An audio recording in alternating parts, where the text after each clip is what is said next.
Hello, and welcome to Big Bang Radio Spotlights. This is the show where we talk to independent artists from all around the globe about their music and the process of making it. I am your host, Joshua Nelms, and today I talk to Leigh Nash, lead vocalist of Sixpence None the Richer. So without any further ado, here's the interview. So one question we kind of ask all of our artists here is, what is your earliest musical memory? Let's see. That's a great question. It's going to involve Willie Nelson because I grew up in the hill country in Texas, so that's Willie country, especially back in the 80s. You could walk into a restaurant and you might see Willie Nelson. That was probably one of my first musical memories and definitely has left an indelible mark on me. I think I might be the biggest fan in So you all would the world. so you would consider him like one of your musical inspirations? Oh, absolutely. And forever Would and all. would anyone else fall into that category of like musical inspirations of people you've looked up to? Yes. Guy Clark is one of my favorite songwriters. And this woman, Lassa de Sela, she passed away when she was 36, I think, or 38, maybe, of breast cancer. But she has a lot of records. My favorite one's called The Living Road, and I continue to listen to that all the time. Yeah, but I have lots and lots and lots of musical inspirations. Um, so when did you know that music was your passion and something you wanted to pursue as a career?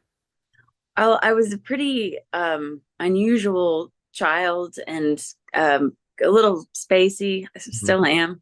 I feel like I'm sitting here talking about me today. But I wasn't that much, interested in school. Wasn't a very good student.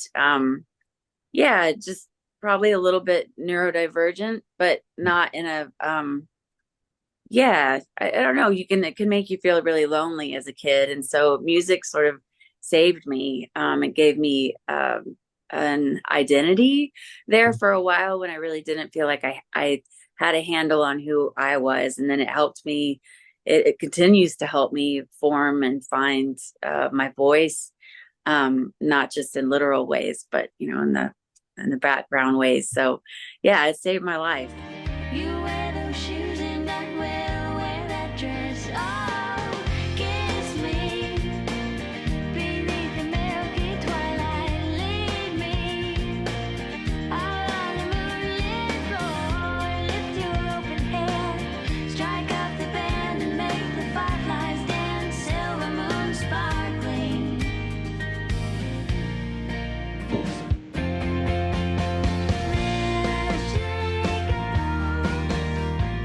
There she goes again, pulsing through my veins. I just can't contain this feeling that remains. Hey now, don't dream it's over. Hey now, when the world comes in, they come to build a wall between us. We know they won't win. True, yeah, nowhere that hurt our sight. Everybody sees a barn with the headlights in her eyes. So tell us more about your new EP that's coming out, Rosemary Hill, and like what the process was like making it, and how long did it take to write the songs for it? Well, we started writing it during the lockdown times, during the pandemic, and so that's actually was quite a while ago. And then I've had some solo music coming out that we were sort of waiting to press the gas on before that was out, but it's still not all out. So I've got solo music coming out on top of the Sixpence stuff, which is fine. The more the merrier, I suppose. Yeah. So we finally kind of put our foot on the gas, and uh, Rosemary Hill, the EP, came out this past Friday, October 4th, and the reception's been really, really great.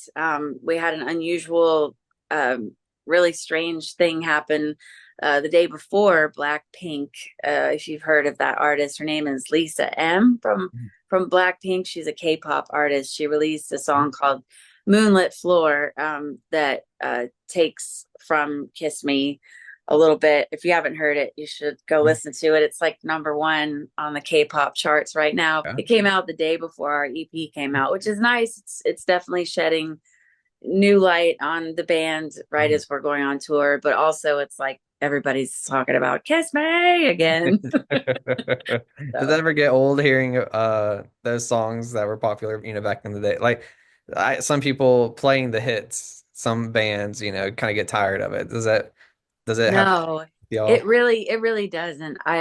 We're so blessed by the Mhm. song, and it's given us so many opportunities, and just, to have a song affect an entirely new generation. I mean, we're talking really, really young kids, is such a just a flattering and beautiful, humbling thing. Serena Carpenter played it last week at one of her shows, and Wow. all you could hear the whole audience in the background singing the words. And I'm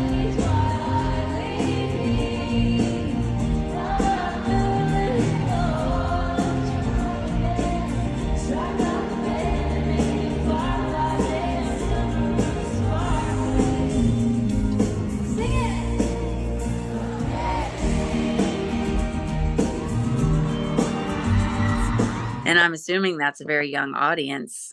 So that really is very, like I said, very humbling and cool. Um, is the process for writing music any different at this stage in your career than it was like when you were first getting started? For sure. I didn't consider myself a writer at Mhm. all. I just thought, because I started so young. I was about 15 when I met Matt, my partner in the band. And he's always been the primary writer in the band. But I, over the last 20 years, have had a solo career. And so I did become a songwriter in my own right. Mhm. No pun intended. And definitely, yeah, my methods have changed, and um, yeah, I've learned so much about what to do and what not to do. For me, I think it's different for everyone, but yeah, I've become a little more seasoned, and pray that that continues because I can always improve. Oh boy, could I improve. So back to the EP, the single Julia. What was the inspiration behind that song? Thank you for asking. That's one of the ones that I wrote, co-wrote it with a friend of mine, Anna Voss, Mhm. and she's awesome. But it was inspired by a friend of a friend. That's really all I can say, that because the friend was like, don't ever, you can't say, because it really is the girl's name. Okay. So I hope, like, when she grows up, or as an adult, I hope she does find out that it's about her, and that because it's a really sweet song, it's really hopeful, but unfortunately right now it's a little too close to home. But that's how I like to write songs. I you got to be careful what you tell me, because I'll write about it. Yeah. Um, so how is it like you said you're having your solo career? How is it like maintaining your solo career with Sixpence None the Richer? Like, how do you balance your time between solo career and the band and then your personal time? Well, I'm sure I'm shorting something out, but just not the band. Like, I've been doing the solo stuff for so long that it's definitely taking second place. Mhm. If just job wise, career wise, I'm definitely putting so much energy into Sixpence right now, and I'm really happy to be. And it's what I've really prayed for and wanted to happen for a long time, for us to be able to have this chance again. And we're getting to do it, and we'll see what happens. But yeah, I keep my personal time is very sacred to me. I have a dog sleeping right across the room for me that I just adore. I'm about to leave her for 5 weeks. I could cry just thinking about it, and I have, and I will some more. But yeah, it's just everything in life is a juggling act, I suppose. So I do my best. Yeah. So while touring in North Carolina, have you ever gotten to like explore some of the cities you've performed in? And if so, like what did you enjoy about the cities or North Carolina as a whole? North Carolina is absolutely stunning, stunning country. And I'm not talking about, I know it's a state. Right. The country is, and it's been so heartbreaking hearing some of the stories of the damage and the loss. So yes, I fear that I've been to a lot of the areas that were affected, and that breaks my heart. But yeah, there's a lot of great cities in North Carolina. We were just recently in Raleigh and had a great time there playing a city festival downtown, and yeah, it was our first show actually. It was in North Carolina, our first show back. It was about a month ago, Okay. and it was so fun, so fun. So such good people. All right. And as a Christian artist, does your faith contribute to the songwriting process? It contributes to my core, to Yeah. everything that I do. So definitely. Hmm. Um, but yeah, there's no but. I guess yeah, it's like putting, I don't want to make it a small answer because it's a really big question.